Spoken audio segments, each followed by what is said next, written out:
కులగణన చేస్తామని కేంద్రం ప్రకటించడంతో రాజకీయంగా చర్చనీయాంశమైంది. ఈ అంశం ఏ పార్టీకి కలిసొస్తుంది, ఏ పార్టీకి ఇబ్బందికరంగా మారుతుందన్న దానిపై చర్చ నడుస్తోంది. కొంత క్రెడిట్ గేమ్ కూడా నడుస్తోంది. మరి కులగణనపై బీఆర్ఎస్ స్టాండ్ ఏంటి? కాంగ్రెస్ చేసిన సర్వేను తప్పుపట్టిన గులాబీ పార్టీ కేంద్రం చేయబోయే సెన్సస్ పై ఎలా రియాక్ట్ అవుతుంది? దేశవ్యాప్తంగా కులగణన అంశం మరోసారి తెరమీదికి వచ్చింది. జనగణన చెయ్యట్లేదు, ఇక కులగణన ఎప్పుడు చేస్తారని విమర్శలు వస్తున్న సమయంలో కేంద్రం అనూహ్యంగా ప్రకటన చేసింది. దీంతో రాజకీయ పార్టీల వైఖరి, వాళ్ల రియాక్షన్ కీలకంగా మారింది. కేంద్రం తీసుకున్న నిర్ణయాన్ని కాంగ్రెస్ స్వాగతించింది. అంతేకాదు, తెలంగాణను రోల్ మోడల్ గా తీసుకోవాలని కూడా చెబుతోంది. బీజేపీ మాత్రం ఆ క్రెడిట్ ని హస్తం పార్టీకి వెళ్లకుండా జాగ్రత్త పడుతోంది.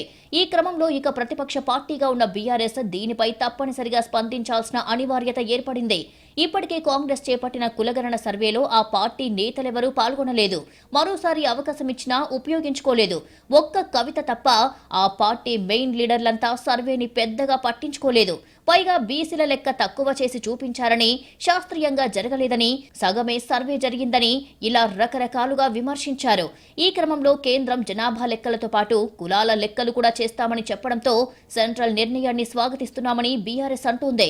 కానీ చేతులు దులుపుకునే విధంగా లెక్కలు చేస్తామంటే కుదరదని ఆ పార్టీ నేతలు అంటున్నారు.